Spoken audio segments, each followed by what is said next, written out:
Subscribe करें और bell दबाएं ताकि कोई खबर रह न जाए।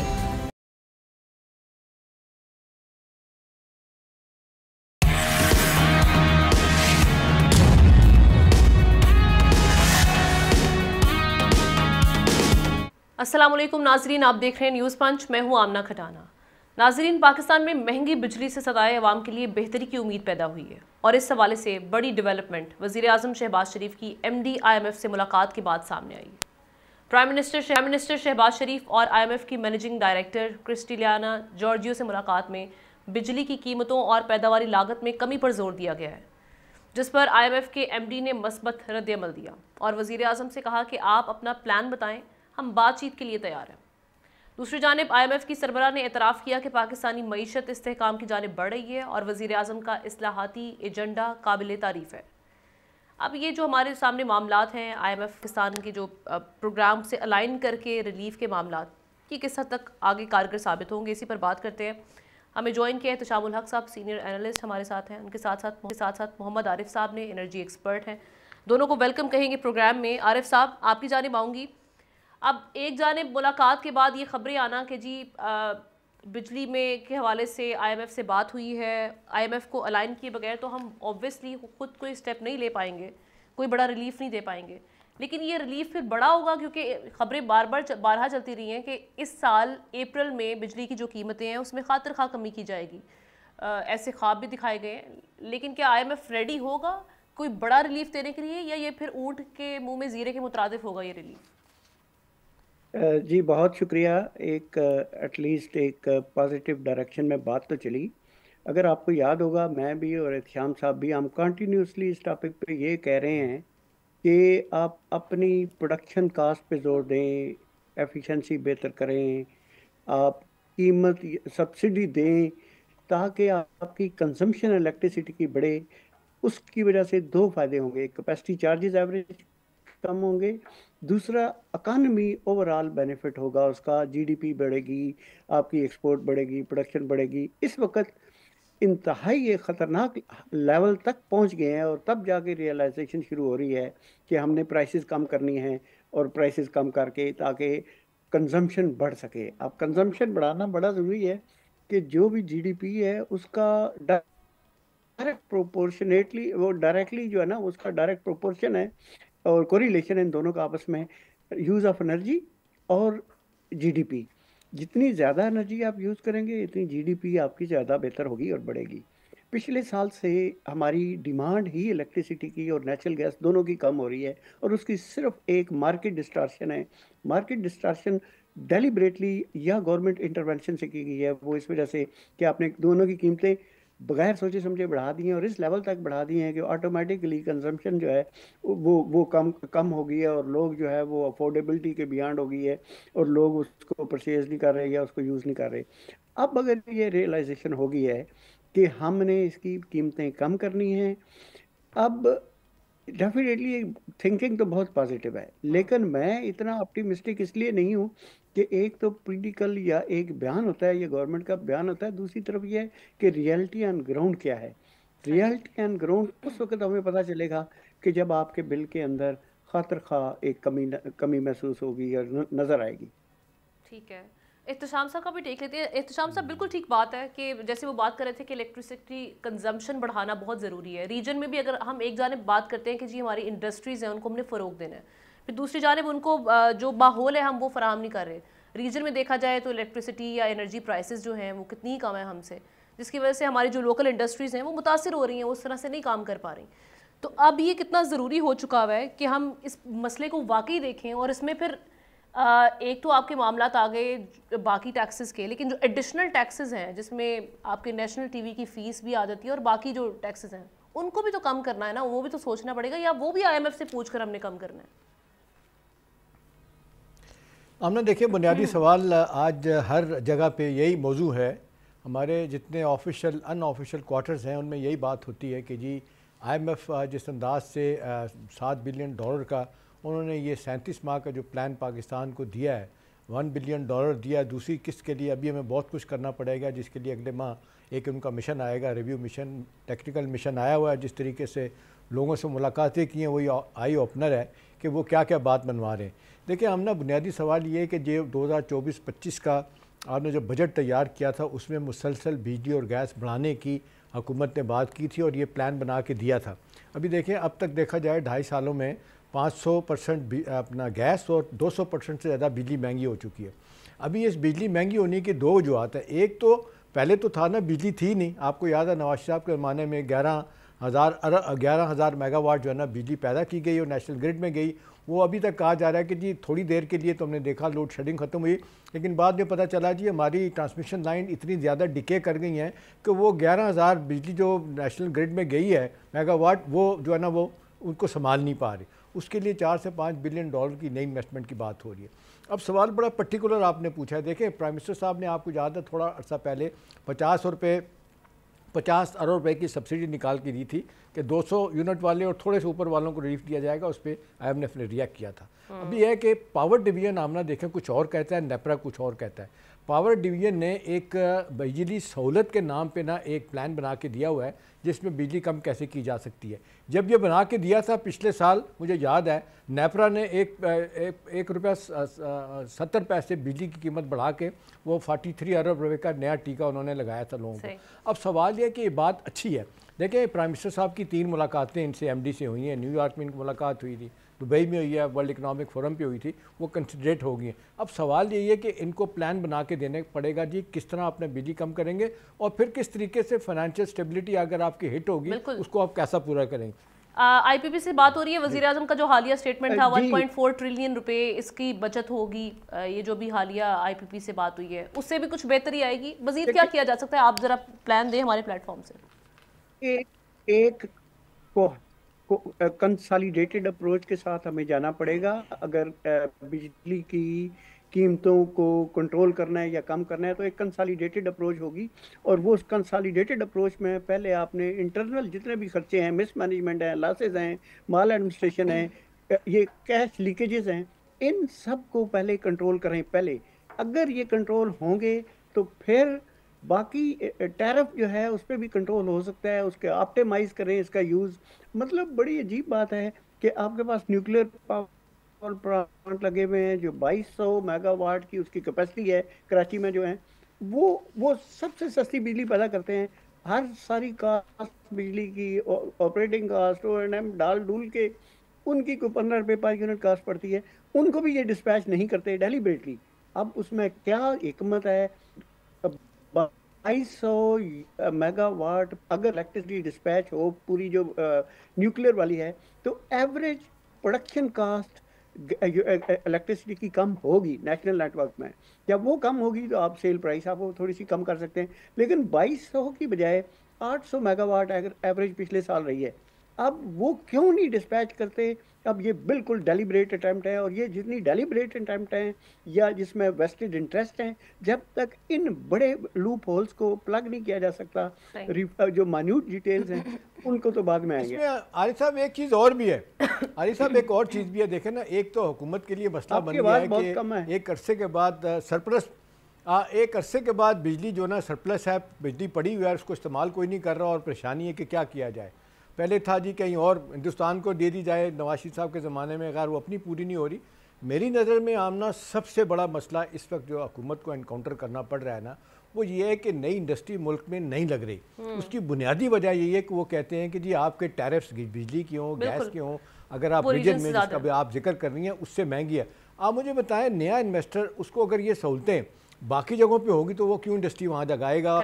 नहीं लगाएगा, यहाँ पे क्यों लगाएगा? मेरे ख्याल आप देखें जितने कंज्यूमर हैं हमारे इंडस्ट्रियल और कमर्शियल, उनको रिलीफ देना और अनइंटरप्टेड बिजली की सप्लाई देना, ये एक बहुत बड़ा आरिफ साहब इसको रिस्पॉन्ड करते हैं। सबसे अहम बात है कि किस तरह ये आरिफ साहब ये टैरिफ इस तरह दे सकते हैं, वर्केबल टैरिफ के लोग नई इंडस्ट्री लगाएं। तो मेरा ख्याल है इन्होंने जो 10 साल का प्लान दिया है पूरे मुल्क को रिफॉर्म करने का, वो कैसे होगा? जी आरिफ साहब, आप सर नए इंडस्ट्री की बात कर रहे हैं। There is some joke going on.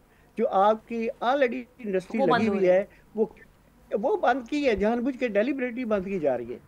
वो अच्छा। डेलिबरेटली बंद की जा रही है। और नए इन्वेस्टर्स कहाँ से आएंगे? ये फॉर एग्जांपल, और इंडस्ट्री जो है वो हमारी एक्सपोर्ट इंडस्ट्री है। आपकी एक्सपोर्ट या प्रोडक्शन बढ़ेगी, इंडस्ट्रीज वाले कुछ ना कुछ टैक्स देंगे। वो टैक्स अगर आप प्रॉपर यूटिलाइज करें और वही टैक्स दोबारा सब्सिडी दे दें इनके टैरिफ के अंदर, तो भी है। वो टैक्स सब्सिडी देने की बजाय वो जनाब वो FBR के लोगों के लिए गाड़ियाँ खरीदी जाती हैं और वहाँ पे सारी करप्शन की नज़र, अरबों सैकड़ों अरब रुपए करप्शन की नज़र हो जाती हैं। तो वो जो है ना वो उसमें प्रॉब्लम आता है। तो ये जब तक आपका इंटरनल गवर्नेंस सिस्टम ठीक नहीं होता, इंटरनल गवर्नेंस सिस्टम ठीक करने की जरूरत है।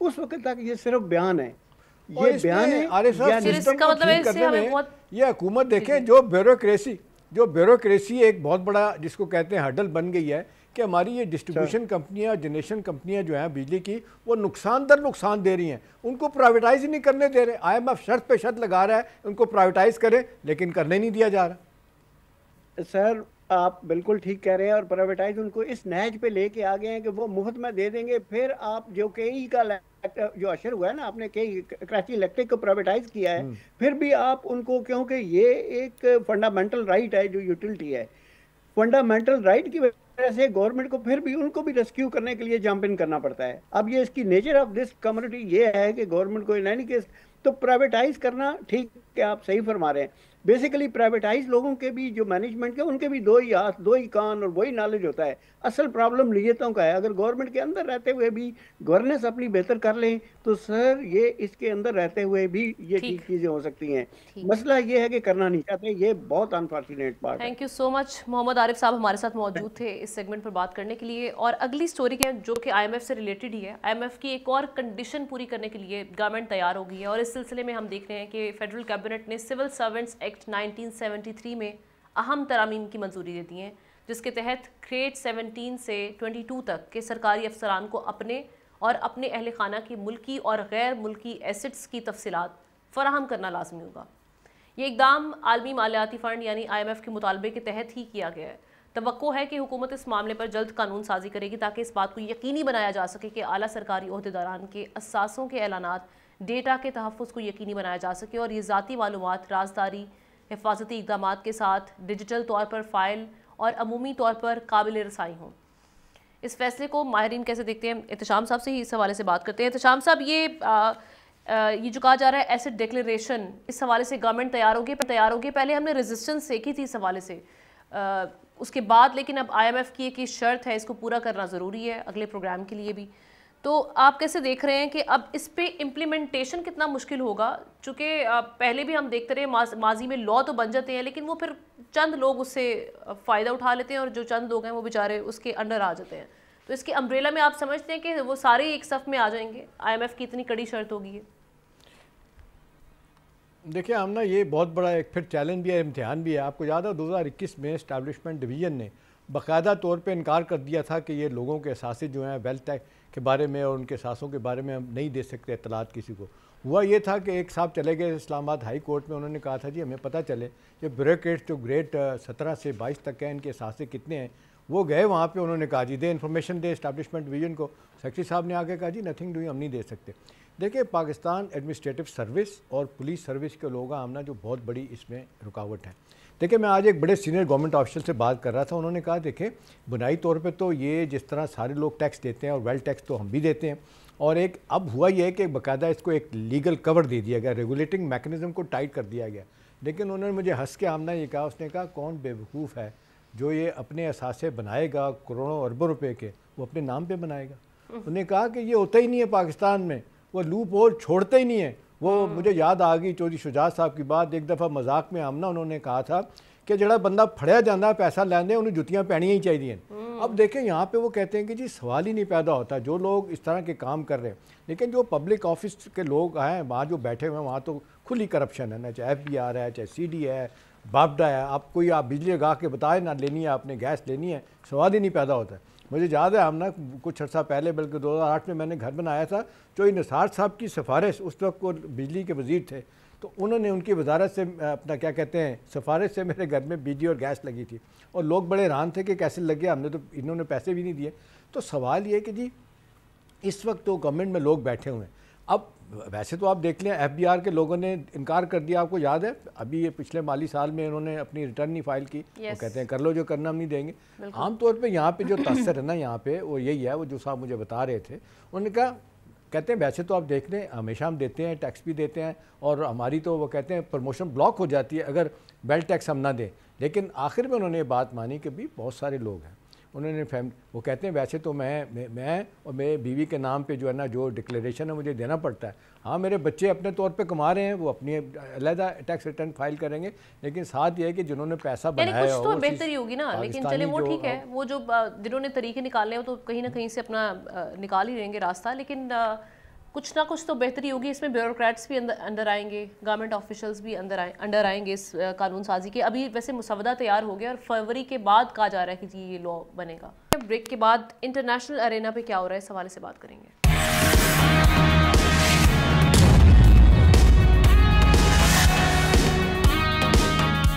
Welcome back. सदर ट्रंप के मुतनाज़ बयानात के बाद से मशरिक़ वस्ता में कशीदगी में इजाफा हुआ है और सिफारती महाज पर भी तनाव बढ़ने लगा है। अमरीकी अखबार वाशिंगटन पोस्ट की रिपोर्ट में इंकिशाफ किया गया कि इजराइल साल के वस्त तक ईरान पर हमला करने का इरादा रखता है, जिससे खित्ते में सूरत हाल मज़ीद संगीन होने का खदशा है। दूसरी जानिब ईरान ने अमरीका की न्यूक्लियर वेपन प्रोग्राम के हवाले से जो उनकी मुज़ाकरात की पेशकश है सदर ट्रंप की, उसको मुस्तरद कर दी है और साथ ही ट्रंप के इश्तियाल अंगेज़ बयानात पर संगीन नताइज की धमकी भी दी है। तेहरान का कहना है कि वो किसी भी जारहियत का भरपूर जवाब देगा। यही नहीं, हम ये देख रहे हैं कि यूएन के जो ईरान के मंदूब ने सलामती काउंसिल को ख़त लिखकर सदर ट्रंप के इश्तियाल अंगेज़ बयानात के संगीन नताइज से ख़बरदार भी कर दिया है। अब ये सिचुएशन क्या बनेगी आने वाले दिनों में और ईरान के पास ऑप्शंस क्या हैं, और इजराइल और अमेरिका का जो नेक्सस है उसका मुकाबला करने का कैपेबिलिटी रखता है या नहीं, इस पे बात करते हैं। तशामुल हक साहब के साथ हमें ज्वाइन किया है डॉक्टर हुमा बकाई साहिबा ने, इंटरनेशनल अफेयर्स एक्सपर्ट हैं। Thank you so much doctor साहिबा, आपकी जानिब आ रहे हैं। कैसे देख रही हैं इस सिचुएशन को, और वॉशिंगटन पोस्ट की ये जो इन्होंने इंडिया या खबर जो दी है कि प्रीएम्प्टिव अटैक इजराइल कर सकता है मिड ईयर में, ये कितना तहलका खेज है और क्या होगा? मुझे नहीं पता तहलका खेज है या नहीं, लेकिन बहरहाल लम्हा फिक्रिया है। लेकिन उसके साथ साथ मैं ये भी गुजारिश कर दूं कि ईरान के साथ डायरेक्ट वॉर में जाना कोई बहुत समझदारी नहीं होगी। और जो ये आया है स्टेटमेंट, ये तो जब ट्रंप की पहली टर्म थी ना, तो तब भी उनकी जो स्ट्रैटेजी ईरान के लिए थी वो मैक्सिमम प्रेशर की थी। और जो कुछ 7 अक्टूबर के पर्दे में इजराइल ने करने की कोशिश की, उसमें जो सबसे अहम उनकी स्ट्रैटेजी थी वो ये थी कि ईरान को खित्ते में कमज़ोर किया जाए और ईरान के इन्फ्लुएंस को खित्ते में ख़त्म किया जाए। तो चाहे वो सीरिया की में स्ट्रैटेजी हो, चाहे वो हिजबुल्लाह पे अटैक हो, चाहे वो हुतीस पे अटैक हो, पूरा जो थ्रस्ट था 7 अक्टूबर के पर्दे में सिर्फ पैलेस्टाइन को एलिमिनेट करना या गज़ा पे कब्ज़ा या गज़ा की तबाही तक महदूद नहीं था। उसकी स्ट्रैटेजिकली उसका जो डायरेक्शन या थ्रस्ट था वो ये था कि जो ईरान है, ईरान का जो इन्फ्लुएंस है मिडल ईस्ट में, और जो उसका बिलखुसूस प्रॉक्सी वॉर का फ्रेमवर्क है, उसको ख़त्म किया जाए। इसीलिए आपने देखा हो कि उन्होंने हिजबुल्लाह और हमास की लीडरशिप को भी तवातुर के साथ टारगेट किया। ये जो डायलॉग्स या निगोसिएशन के रास्ते बंद करना ईरान की जानिब से, या आप समझते हैं कि समझदारी है या फिर बातचीत से वाकई मामला को हल किया जाता? ईरान बहुत ज़्यादा स्ट्रैटेजिक रिस्ट्रेंट का मुजाहरा करता रहा है और मेरा ख्याल है अभी भी करेगा, क्योंकि ज़ाहिर है अमेरिकन माइट और इजरायली माइट का मिलकर मुकाबला करना ऑन दी ग्राउंड तो बहुत मुश्किल है। इसीलिए उसने यूनाइटेड नेशंस को भी इंगेज करने की कोशिश की है वगैरह वगैरह। लेकिन देखना अब ये है कि क्या ये जो ट्रंप का इर्रिस्पॉन्सिबल बिहेवियर है वो इस नहज पर ले जाएगा मिडल ईस्टर्न पॉलिटिक्स को, जहां वो एक्चुअली एक डायरेक्ट वॉर में जाना चाहेंगे, जबकि वो आने से पहले कहते थे America does not want war. वो यूक्रेन से जो वॉर ख़त्म करने की बात कर रहे हैं उसमें उनका झुकाव हमें प्यूटन की तरफ नज़र आता है, रशिया की तरफ नज़र आता है। रशिया ईरान की पुष्टपनाही करता है, रशिया और चाइना का भी एक नेक्सस है। तो जो ट्रायंगुलर पॉलिटिक्स है ईरान के साथ जो खड़ी है, जो इस खत्ते में पॉलिटिक्स है, वो इस पूरी सूरत हाल को इतना आसान नहीं बनाएगी ट्रंप या इजराइल के लिए कि वो डायरेक्ट अटैक में ईरान के साथ ऐसे चले किसी जाएं। मिस एडवेंचर में जाएंगे। ठीक है, आप I get back to you. Ehtesham साहब को मैं इंगेज करती हूँ। जी फिर जी मैं इजाजत चाहूंगी। देखिए, अगर टॉक्स में ईरान नहीं जाता ना, न्यूक्लियर टॉक्स में, ये खतरे की घंटी है पूरी दुनिया के लिए। इसका मतलब है कि फिर वो न्यूक्लियराइजेशन की तरफ जा रहा है। और इसके अलावा भी हम देख रहे हैं, एक तो न्यूक्लियराइजेशन की जानिब जा रहा है, लेकिन जो हालिया अभी मीटिंग भी हुई है ईरान की ब्रिटेन, फ्रांस एंड जर्मनी के साथ जिनेवा में, इसी प्रोग्राम को दोबारा सैंक्शंस जो बढ़ा दी गई थी 2018 में ट्रंप की जानिब से, फिर ये न्यूक्लियर वेपन प्रोग्राम को इन्होंने तेज़ी से लॉन्च करने के लिए जानिब बढ़ रहे थे, लेकिन अब दोबारा टॉक्स हो रही हैं। उससे कुछ निकलेगा नतीजा, या ये मामला रुक सकते हैं? Trump is a very irresponsible leadership है, और जो उनके स्टेटमेंट्स हैं वो उनकी उससे भी ज़्यादा इररिस्पॉन्सिबल हैं। वो इस तरह का जवाब देते हैं, ये हो सकता है, ये नहीं भी हो सकता, मैं ये कर भी सकता और हो सकता है मैं ये ना भी करूं। तो ये जो थ्रस्ट ऑफ कॉन्वर्सेशंस है, ये आपको लिम्बो में रखता है। बाय ख्याल कि वो पूरे खित्ते को मजीद मखदूश करेंगे ईरान को डायरेक्टली अटैक करके, ये कहीं भी समझदारी नहीं होगी। और देखिए, ये जो टैरिफ्स है, ये ऑलरेडी वो जो ट्रेड वॉर की तरफ गए, उसने अमेरिकन इकोनॉमी को वीक किया है। और अमेरिका के अंदर से ट्रंप के स्टेटमेंट्स, उनके एग्जीक्यूटिव ऑर्डर्स, उनके पॉलिसी थ्रस्ट की तरफ हवाले से रेजिस्टेंस आ रही है। ठीक है, और शॉर्टली ये बता दीजिएगा यूएनएससी की जानिब से रिस्पांस क्या आ सकता है, और इस मामले को किस हद तक रोका जा सकता है? तो इस यूनाइटेड नेशंस को तो रहने ही दीजिए। जो हमने 7 अक्टूबर के बाद देखा मिडल ईस्ट में होते हुए, तो यूनाइटेड नेशंस के तो वजूद पर सवाल उठ गया है जी। तो जहाँ चाहे ह्यूमन राइट्स हो, चाहे ह्यूमैनिटेरियन लॉ हो, चाहे ह्यूमैनिटी का कत्ल हो, यूएन कुछ भी नहीं कर सका। ना तो वो किसी तौर अमेरिका को रोक सका, ना इजराइल को रोक सका, बल्कि यूएन को अमेरिका पनिश करता है फंडिंग रोककर। Right, thank you so much. Doctor Huma साहिबा हमारे साथ मौजूद थी। एहतशाम साहब, आपकी जानिब आ रहे हैं, इस सारे इशू को कैसे आप अभी जो ईरान की जानिब से दिफाई जो प्रोग्राम है उसको बढ़ाने के लिए कहा जा रहा है। उन्होंने आयतुल्ला खामनाई साहब जो ईरानी सुप्रीम लीडर हैं, उन्होंने दिफाई हुकाम से मुलाकात की है, अपनी अस्करी ताकत बढ़ाने के लिए भी कहा है, और वो कह रहे हैं कि वो रेडी हैं और वो साथ ही साथ दरवाजे भी बंद करें। तो वाकई एक हम देख रहे हैं कि यहाँ पर इस खित्ते में एक वॉर का खदशा है। देखिए आमना, मेरा हुमा बकाई से थोड़ा सा डिफरेंट व्यू है। मैं तो और हम तो देखते हैं ज़मीनी हक़ाइक़ क्या कहते हैं। देखें इस वक्त सूरत हाल ईरान के लिए कितनी मुश्किल हो गई है, इतनी ज़्यादा आइसोलेशन होगी, और मिडल ईस्ट का नक्शा जिस अंदाज से बदल गया, सीरिया में हुकूमत गई, आप देख लें हिजबुल्लाह उनके साथ जिस तरीके से था हुआ, हमास पीछे हट गया, यमन में किस तरीके से तकलीफ़ उठानी पड़ी, और ऊपर से आप देख लें रशिया की बात कर रही हैं, रशिया चाइना कतई तौर पे ईरान के साथ खड़े होने के लिए तैयार नहीं है। अच्छा। इक़्तिसादी मामलात को चलाएंगे, लेकिन ना ये बहुत बड़ा थ्रेट है उनके लिए।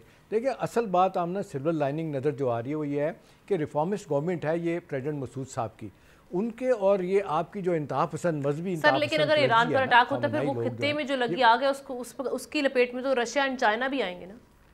देखिए मैं आपको बताऊं आमना, मैं आपको बताऊं, ईरान पे हमला नहीं करेगा किसी सूरत में, मैं नहीं समझता अमेरिका हमला करेगा। हाँ, ये बातें सुनने में आ रही है, वेस्टर्न मीडिया रजीम चेंज की एक दफ़ा फिर बात कर रहा है। देखिए 40-45 बरस से वो मौजूद हैं वहाँ पे, कोशिश सारी कर ली अमेरिका ने, लेकिन इनको एलर्जी, जो इस वक्त क्लर्जी है, इंतहा पसंद लोग हैं, उनको नहीं हटाया जा सका। अब ये जो मसूद साहब की हुकूमत है, ये जिस तरीके के सिग्नल ये दे रही है, इन्होंने बातचीत की, कहा था ना दरवाज़ा खोलते हैं, खुमीनाई साहब ने कहा, ये तो बड़ी अनवाइज लफ्ज़ यूज़ किया, वो कहते हैं ये रैशनल ही नहीं है कि अमेरिका से बात की जाए, लिहाजा वो कटल करेंगे कोई भी बातचीत हो। लेकिन आमना इस वक्त सूरत हाल है कि जिस सैंक्शन की वजह से बुरा हाल हो चुका है, अब मज़ीद सैंक्शन लगती हैं तो ये ईरान के लिए बहुत एक बड़ा मसला होगा। देखिए रीजनली कोई भी साथ खड़ा होने के लिए तैयार नहीं। अभी जिस तरीके से रशिया की बात करें, रशिया तो आप देख लें सीरिया वाले रो रहे हैं, वो तो वहाँ से चलेंगे, उनका एक नेवल बेस था वो भी ख़त्म कर रहे हैं, क्योंकि अमेरिका ने कहा है हम किसी सूरत में शाम की मदद नहीं करेंगे अगर उनके नेवल बेस यहाँ पे रहा, तो उनको तो अपनी पड़ी है। पुतिन साहब जान छुड़ाना चाहते हैं, और रशियन प्रेसिडेंट की बहुत अच्छी बातचीत हुई है, अभी हम टेलीफोन पे बातचीत हुई है। देखें आमना, वो कहते हैं ना बराबर छुड़ा दें उनको। इस वक्त सूरत हाल है कि पुतिन साहब जो है ना यहाँ तक आए हुए हैं, उनका आप देख लें जिस तरह बिजली अपना गैस और तेल नहीं बिक रहा, सैंक्शन उन पर लगी हैं, पूरी दुनिया जो है ना वो अमेरिका के कहने पे जिस तरीके से यूरोपियन यूनियन उनके खिलाफ है, लिहाजा वो भी चाहते हैं। और देखें जो उन्होंने कहा था मैं 6 हफ्ते में जंग जीत लूँगा, तीसरा साल हो रहा है जंग नहीं जीती उन्होंने। ठीक है, यूक्रेन का बेड़ा गर्क कर दिया, हर चीज़ तबाह कर दी। आखिरी बात आमना इस हवाले से है कि अगर आप इंटरनेशनल कम्युनिटी की बात करती हैं, इस वक्त माइट इज़ राइट वाला मामला है। 2015 में न्यूक्लियर डील से जिस तरीके से ट्रम्प साहब वापस आए थे, सारी दुनिया ने कहा गलत है, फिर वो आपने देखे अपना क्लाइमेट चेंज का अकॉर्ड है पेरिस वाला, उससे चले गए 2014 में जो है। तो अब सवाल इस वक्त यही है, हाँ इस सवाल इस वक्त यही है कि प्रेसिडेंट साहब ट्रम्प जो है वो जितनी उनकी मेजॉरिटी है, लेकिन ना कांग्रेस में आप देख लें, पार्लियामेंट में अपना हाउस ऑफ रिप्रेजेंटेटिव, सेनेट में उनकी मेजॉरिटी हो चुकी है, जिस तरीके से वो लेकिन उनके बहुत सारे ऐसे डिसीजंस या उनके ऐसे ऐलानात उनको नापसंद भी वहां से किया जा रहा है, उनकी अपनी पार्टी से हम तकसीम देख रहे हैं, वहां से नापसंद भी किया जा रहा है और अदालतों में चैलेंज भी किया जा रहा है, अदालतें भी उस पर नोटिस ले रही हैं। लेकिन आमना कहा जा रहा है कि इस वक्त जो प्लान है इस वक्त वो तो कोई बात सुनने के लिए तैयार ही नहीं है। अब अहम बात यह है कि ये जो उनके अहदाफ हैं, मिडिल ईस्ट का नक्शा तब्दील करना है, जिस तरह आपने देखा नेतन्याहू के साथ प्रेस कॉन्फ्रेंस में नेतन्याहू कितने खुश थे, उस बात पे खुश थे कि जी हमारी तो जान छूट गई, अमेरिका खुद आ जाए गजा में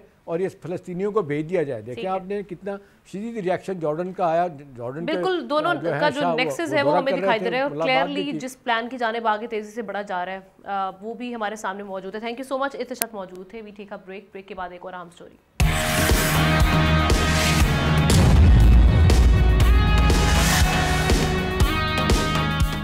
वेलकम बैक नाजरीन। 1 महीना से ज़ायद गुजर गया है, कराची डिफेंस से अगवा होने वाले नौजवान मुस्तफ़ा की बेबस माँ इंसाफ की दुहाइयाँ दे रही है, लेकिन कहीं सुनवाई नहीं हो रही। इस लाचार माँ को ना बेटी की कोई खबर मिल रही है, ना इंसाफ की रोशनी दिखाई देती है।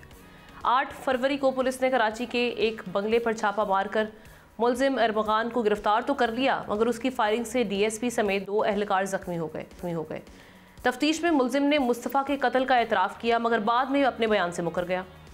कोर्ट ने पुलिस की जानिब से मुलजिम के फ़िज़िकल रिमांड की दरख्वास्त भी मुस्तरद कर दी, जिस पर मुस्तफ़ा की वालिदा ने सवालात उठा दिए हैं। उनकी बस एक ही फ़रियाद है कि उनका बेटा कहाँ है ये मालूम हो जाए।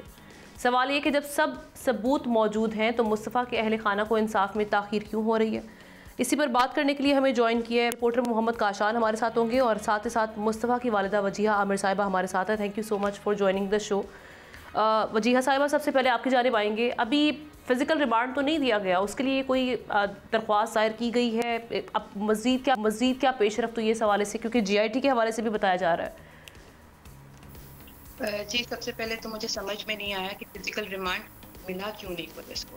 पुलिस लेना नहीं चाहती थी? आयु की कोई स्टैंडिंग नहीं है कि वहाँ पे वो खड़ा हो के खामोशी से जज को के मजाक सुन रहा है।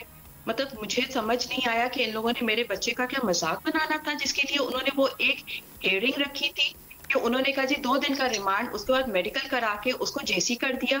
मतलब एक आदमी जो कि इतनी दफा इतराफ करके अपनी स्टेटमेंट्स चेंज कर चुका है, उसको आप जेसी कर दें कि उससे कोई सवाल नहीं कर सके। और मतलब आयु इतना निकम्मा था, इतना इनकॉम्पिटेंट था कि वो जाके अपनी इस चीज को SS कोर्ट से जाके रिमांड क्लेम नहीं कर सकता था। मतलब क्या चीज कॉम्प्रोमाइज थी? साहब जो है वो कॉम्प्रोमाइज थे, आयु साहब कॉम्प्रोमाइज थे, सिस्टम कॉम्प्रोमाइज था। मतलब मुझे कुछ सिस्टम की इतनी कोई मैं ना अहल नहीं हूँ कि मुझे सिस्टम समझ में ना आ रहा हो। मतलब मैं वहाँ खड़े होकर सिर्फ तमाशा देख रही थी कि ये मेरे बच्चे को बेट बना के कौन अपना पेट भर रहा है। सही। एक और वजीहा साहिबा, ये जो अभी मामला हम देख रहे हैं GIT के हवाले से मैं बात करना चाहूँगी। GIT के हवाले से आप मुतमईन हैं जो भी तश्कील दी गई है, इस सिलसिले में आपकी बात हो रही है, आप इन कांटेक्ट हैं, क्या इस हवाले से पेशरफ्त हुई है? जी ठीक है, बस अल्लाह ने कोई एक मेरे लिए काम करना था कि जी अगर उसको रिमांड नहीं मिला तो शायद GIT, लेकिन आपको पता है GIT बनने में कितने दिन लगते हैं? ठीक है, क्या मेरे पास इतना टाइम है? आप कोई मुझे बताएगा कि अब मेरे पास हफ्ता 10 दिन है GIT के लिए कि GIT बैठेगी, कोई एक बैठ के उसे प्यार से सवाल पूछेगा? एक इतना बड़ा क्रिमिनल, इतना बड़ा टेररिस्ट टाइप आदमी क्या इसे प्यार से बैठ के वहां से उनको बता देगा 10 दिन में? तो वो सुकून में भी आ जाएगा। आप बताइए, मतलब मेरे पास है टाइम, मैं क्या इस चीज का क्या करूंगी? इस GIT को जब तक बनने के पे करेंगे, लेकिन हाँ क्योंकि मुझे कोई उनके लिए एक ट्रक की बत्ती के पीछे लगना है तो मैं उस पर लग रही हूँ, क्योंकि मेरे पास तो कोई और तरीकेकार नहीं है। सही।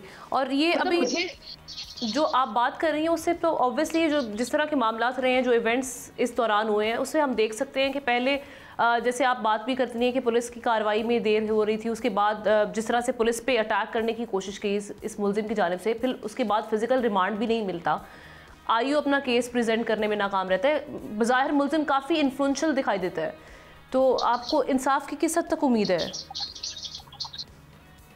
अल्लाह से उम्मीद है ना, वो अल्लाह को तो नहीं खरीद सकता ना, वो सब सिस्टम खरीद सकता है लेकिन अल्लाह को तो नहीं खरीद सकता ना। और मैं ढूंढूंगी अपना बेटा, मैं इन्हीं के थ्रू ही ढूंढवाऊंगी, क्योंकि मेरे पास भी इन पे डिपेंड करने के अलावा कोई रास्ता नहीं है और दुआ करने के अलावा।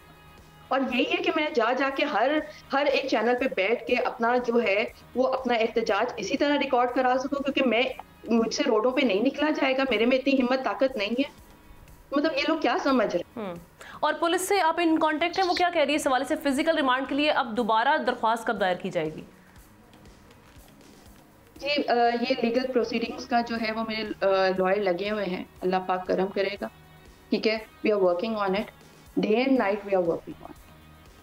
ठीक है, वजीहा साहिबा साथ ही रही है। हमारे रिपोर्टर मोहम्मद काशान भी हमारे साथ हैं, उनसे इस जो अब तक की कार्रवाई हुई है, काशान आपके पास क्या इत्तलात हैं, पुलिस इस सिलसिले में क्या कर रही है? क्योंकि फ़िज़िकल रिमांड ना होना ये खुद इट्सेल्फ एक बहुत बड़ा सवालिया निशान है कि एक ऐसा मुलजिम जिस पर पुलिस के ऊपर भी अटैक करने का मुकदमा भी है, या हम देख रहे हैं कि ये जुर्म भी है, और इसके अलावा जो मामला है कि जिस हालत में उसको वहाँ से पकड़ा गया था वो उस वक्त नशे की हालत में था, वो उस तरह से बयान नहीं दे पाया, फिर अपने बयान से मुकरना, तो अब तक क्या वहाँ पर मामला चल रहे हैं, किस हद तक कार्रवाई हुई है? काशान बहुत शुक्रिया आमना जी। बिल्कुल देखें, एवीसीसी पुलिस समेत तफ्तीशी इदारे जो है डिफेंस के इलाके खयाबान मुआफिक से 6 जनवरी को अगवा होने वाले नौजवान मुस्तफा का ताहाल पता नहीं लगा सके, जबकि मुस्तफा का अगवा जो है वो एक मामला बन चुका है। पुलिस हुकाम इस केस में हमें जो है तफ्तीश में बेबस दिखाई दे रहे हैं, जबकि पुलिस के रूबरू 8 फरवरी को गिरफ्तार होने वाले इस केस का मरकजी मुलजिम जो है अरगुमान, उसने तफ्तीश में मुबैना तौर पर इतराफ किया था कि मकबूल मुस्तफा को 3 रोज पहले कत्ल कर दिया गया है। कई दिन गुजर जाने के बावजूद भी एवीसीसी पुलिस जो है ना तो मुबैना तौर पर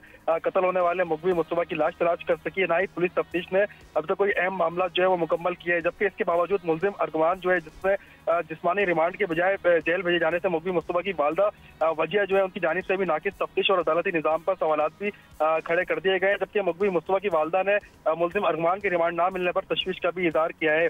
और इसी हवाले से मैं आपको मजीद बता चलूं कि पुलिस की नाकिस तफ्तीश और बरवक्त कार्रवाई ना होने पर वालदा की जानिब से मायूसी का इजहार भी जो है गुज़िश्ता रोज पहले भी किया गया था और अभी हमारे प्रोग्राम में भी उन्होंने मायूसी का इजहार किया है, जबकि मकबूल मुस्तफा की वालदा जो है वो आला हुकाम से इंसाफ की अपील भी कर रही है। जबकि दूसरी जानिब ये जिस्मानी रिमांड के हवाले से क्या कहा जा रहा है, दोबारा कब दायर की जाएगी इस हवाले से दरख्वास्त? जी बिल्कुल, देखिए सजा दहशतगर्दी अदालत में कल इस केस की हायरिंग हुई थी। अदालत ने जो पुलिस के जिस्मानी रिमांड की दरखास्त एक मरतबा फिर मुस्तरद कर दी है और अदालत ने वाक़े की मुकम्मल तहकीकात के लिए JIT तश्कील देने का हुक्म दिया और JIT बनाने की सिफारिशात जो है वो महकमा दाखिला को भेज दी गई है। इस हवाले से जो DIG CI है मुकद्दस हैदर वो भी अदालत में पेश हुए थे। पुलिस की जानिब से गिरफ्तार मुलजिम अरगुमान को दोबारा जिस्मानी रिमांड पर पुलिस के हवाले करने की दरखास्त जो है वो भी दायर की गई थी और अदालत ने यही बताया कि गिरफ्तार मुलजिम अरगुमान को 10 फरवरी को जेल भेज दिया गया था, जबकि मुलजिम अरगुमान के घर से असला भी बरामद हुआ था और पुलिस हुकाम ने अदालत में यह मौक़िफ़ भी दिया है और मुलजिम से गैर कानूनी असले से मुतालिक अलहदा से तफ्तीश करने की भी सिफारिश। तलाश के हवाले से क्या कहा जा रहा है मुस्तफा के हवाले से कि कुछ सर्च ऑपरेशन, कुछ इस तरह के मामला सामने आए हैं? जी बिल्कुल, देखें एवीसीसी पुलिस की जानिब से बार हमने उनसे मौके जानने की कोशिश करी। उन्होंने इतला तो ये दी थी कि जो मुगवी मुस्तफा है वो अगवा के बाद कत्ल कर दिए गए। ये इंकशाफ जो है मुलजिम ने रूबरू उनके सामने किया, तो उसके बाद पुलिस ने मुबैना तौर पर खामोशी जो है वो इख्तियार कर लिए। कल से मुताबिक बार उनसे रब्ता करने की भी कोशिश की गई DIG CIA से और SSP एवीसीसी जो है, लेकिन कोई ऐसी वहां से हमें खातिर खा रिस्पांस नहीं मिल रहा। Thank you so much. Mohammad Kashan हमारे साथ मौजूद थे, वजीहा आमिर साहिबा हमारे साथ मौजूद थी इस सेगमेंट पर बात करने के लिए। और नाजरीन, जाते हुए स्पोर्ट्स से जुड़ी एक स्टोरी आपके सामने रखते हैं। क्रिकेट के मैदान में पाकिस्तानी टीम ने एक नई तारीख रकम की है। जैसे कि एक माहिर बल्लेबाज विकेट पर जमकर खेलता है, वैसे ही हमारी टीम ने साउथ अफ्रीका के खिलाफ 353 रन्स का पहाड़ जैसा हदफ उबूर करके सबको हैरान कर दिया। जब साउथ अफ्रीका ने 353 रन्स का हदफ दिया तो ये किसी बाउंसर से काम न था, लेकिन हमारी टीम ने इस चैलेंज को एक फुल टॉस की तरह लिया और शानदार बैटिंग का मुजाहरा किया। इब्तदाई 91 रन्स पर 3 विकेटें गिरने के बाद कैप्टन मोहम्मद रिजवान और नायब कैप्टन सलमान अली आका ने क्रीज पर डट कर मुखालिफ बॉलर्स का सामना किया। इन दोनों ने चौथे विकेट के लिए 260 रन की शराकतदारी कायम करके न सिर्फ मैच का पांसा पलटा बल्कि मोहम्मद यूसुफ और शुएब मलिक का 206 रन की शराकतदारी का जो रिकॉर्ड था उसको भी तोड़ दिया। सलमान अली आगा ने अपने करियर की पहली सेंचुरी स्कोर की, 103 गेंदों पर 134 रन बनाकर मैन ऑफ द मैच करार पाए। मोहम्मद रिजवान ने भी 122 रन की नाकाबिले शिकस्त इनिंग्स खेली। मैच में पाकिस्तान ने वनडे क्रिकेट में अपना सबसे बड़ा हदफ हासिल करने का एक नया रिकॉर्ड भी कायम किया है। नाजरीन, ये कामयाबी इस बात का सबूत है कि जब टीम वर्क और अज़म साथ हों तो कोई भी हदफ नामुमकिन नहीं रहता। हमारी टीम ने आज एक बार फिर साबित कर दिया है कि वो किसी भी चैलेंज का सामना करने की मुकम्मल रखती है। तो हम उनको गुड लक बोलेंगे आने वाले दीगर मैचेस के लिए, और साथ ही साथ जो हम देख रहे हैं कि आगे चैम्पियंस ट्रॉफी हम होस्ट करने जा रहे हैं उसके लिए भी हमारी बहुत सारी नेक ख्वाहिशात इनके साथ मौजूद हैं। इसके साथ ही प्रोग्राम का वक्त ख़त्म हो जाता है। आपसे इंशाल्लाह कल मुलाकात करते हैं। अल्लाह हाफ़िज़।